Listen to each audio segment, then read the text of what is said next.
Hello everyone, today I want to talk to you about the Air India crash that was leaving India coming for Gatwick.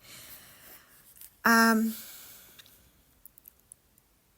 held back from doing this and then releasing it just because the channel's quite small, but also getting kickback. But I feel like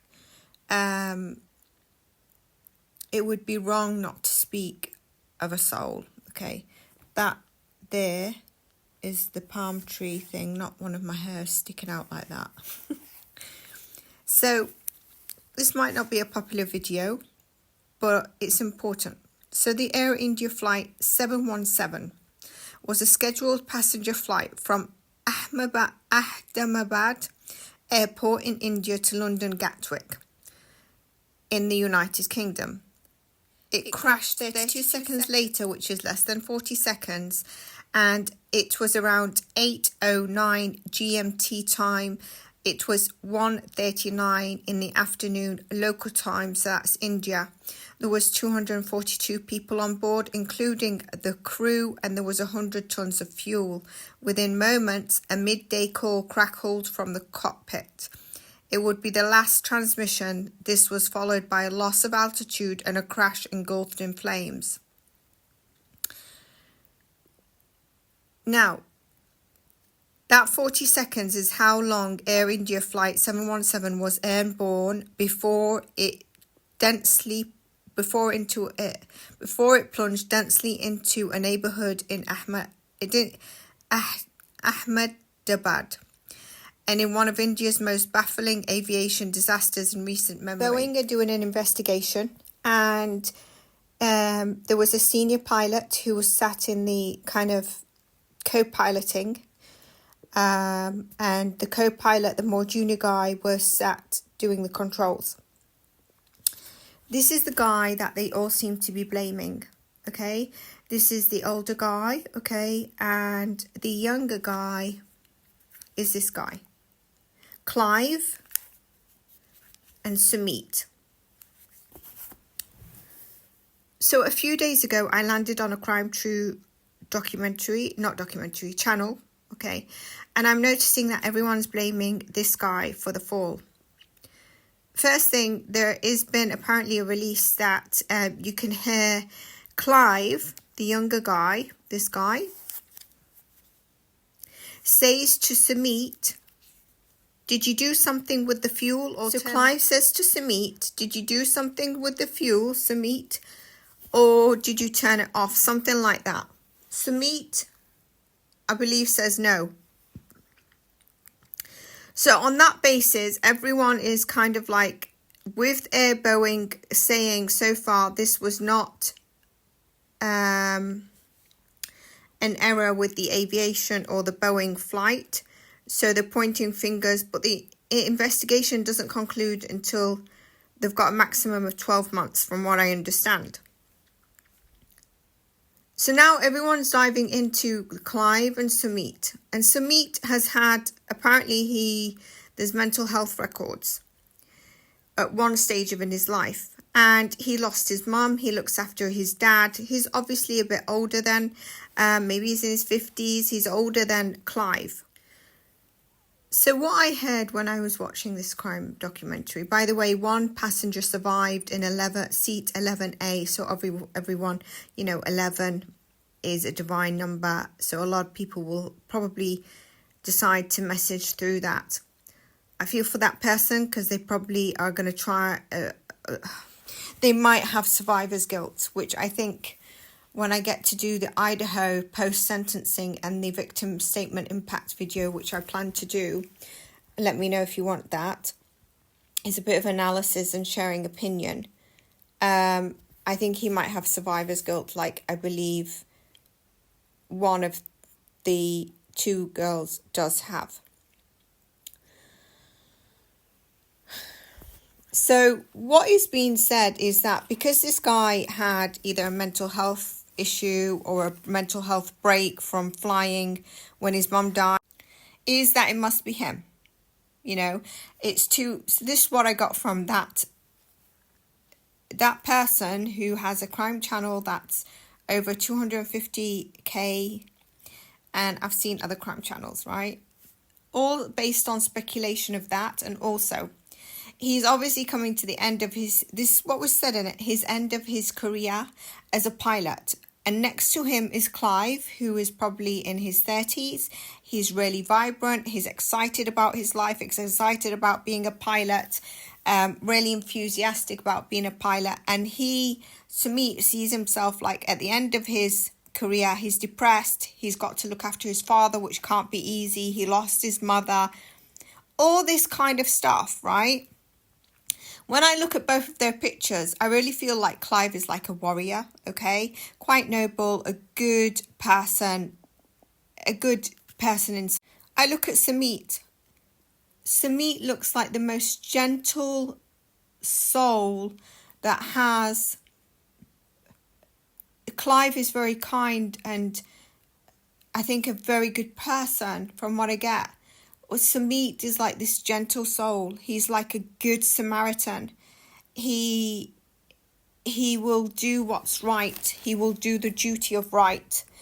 If he was going through a bout of depression, which I don't believe he was, from what I get from him, even if he was struggling, which I don't think at the time of flying he was going through that. He was looking forward to come back to see his dad, be with his dad. You know, I get something like, I'm coming back, Papa. I don't know if his dad's totally there mentally. I don't know. And he was happy to be on board. He's happy for his co-pilot, Clive, to take up. There was nothing I get from him that he's depressed, that he's ending, or that he's choosing to end his career, or if he has a few more years left. That's all speculation. Okay, so the way that is being said is as if he was going to get fired by the end of the year because his age is all done. Very angelic. There's an angelic frequency. I see him helping the souls that are just in shock of what's happened and that transition. And so I can't stand seeing that because a lot of people are just believing into it and buying into it. And on top of that, I'm sorry, but you've got Boeing that was going to do anything. Where can they blame something? Because they've already been in the news for scrutiny. It's easy to blame the dead guy, right? But that's horrible. Like, you've got a good soul that's gone in this way. And the finger's getting pointed at him. And on top of that, there's crime channels and people piggying back on it. How does the soul rest in peace? And then this soul is helping others that are in shock. This person took pride in his career. He took pride in a pilot that drives people's lives and is an essential mechanism of safety for people. And he knew that. He took that seriously. He was proud, not with an ego, but proud to have like the passion of being a pilot. And Clive was really passionate that he'd got into being a pilot. He was really excited. Not excited like dead young excited, but he was kind of like, it was like an achievement for him. And on top of that, there was something else I wanted to say. So it's very easy to release a partial bit of voice saying those things and try to point it in a direction of a dead man who can't speak. No one can speak. No one can prove. Because, you know, imagine this is Boeing's fault. The amount of families that are going to try and sue. And they've already been in the news for loads of scrutiny. And how do they then clean up their image for their business as a Boeing, etc., and not affect other airlines that have Boeings? I believe if they do come to a conclusion very fast, pointing the finger at Samit, in time there might be someone that feels it doesn't sit right. And maybe in time, not so quick. I get not so quick. Something's brought to light. But it's disgusting how It's going down this mental health. What I'm trying to say is, if he was going through a mental health cycle during that flight, which I don't believe he was, at the time of probably grieving his mum, you might find those dates. Why would he do it with a flight of 241 people in a career that he'd worked hard in? It's not easy to continuously be a pilot. And like I said, described his energy. He could have done it separately. He would not have done it to the people. And I want to give you the example I want to give you is not a good example, but it's what I can think of right now.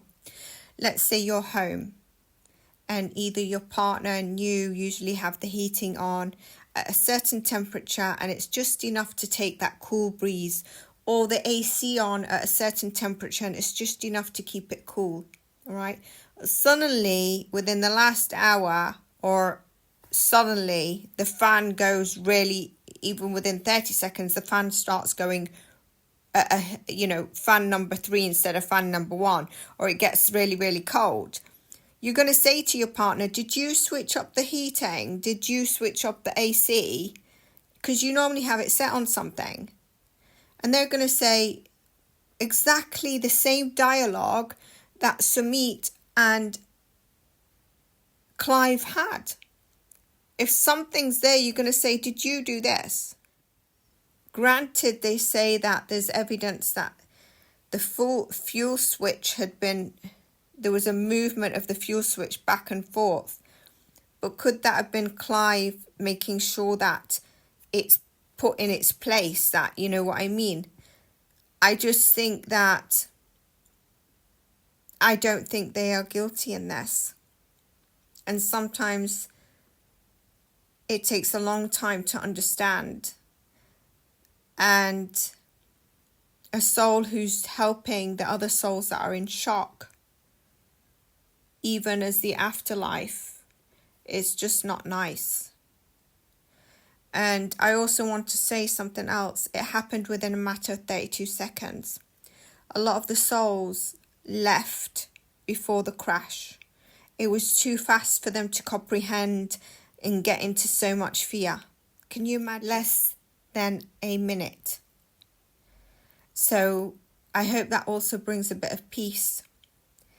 And I really felt like I needed to speak on this. And maybe we just need to pause and take a perspective. And even when it all comes out, and if it is pointed in that direction, there is more there. There is more, either not, to cover backs. I don't mean of the pilot or the co-pilot.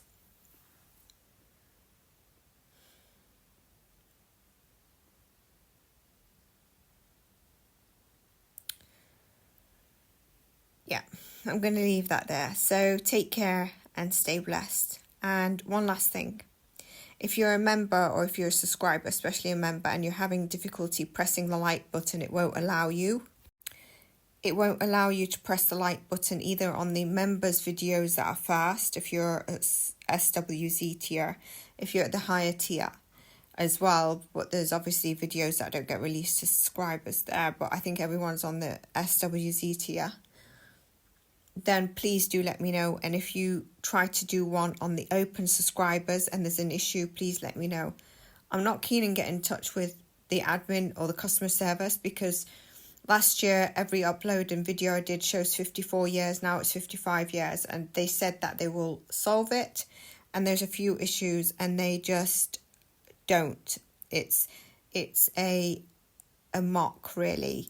But it'll be good to know, and I might just send them one email if they happen to look into it. Okay, great. I know there's already issues that they've not solved on the channel, which is disappointing.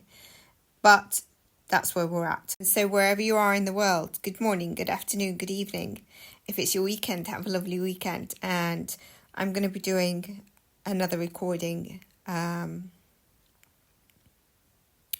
Got something to say on another case that's maybe a bit unpopular, but I think it needs to be said. Take care.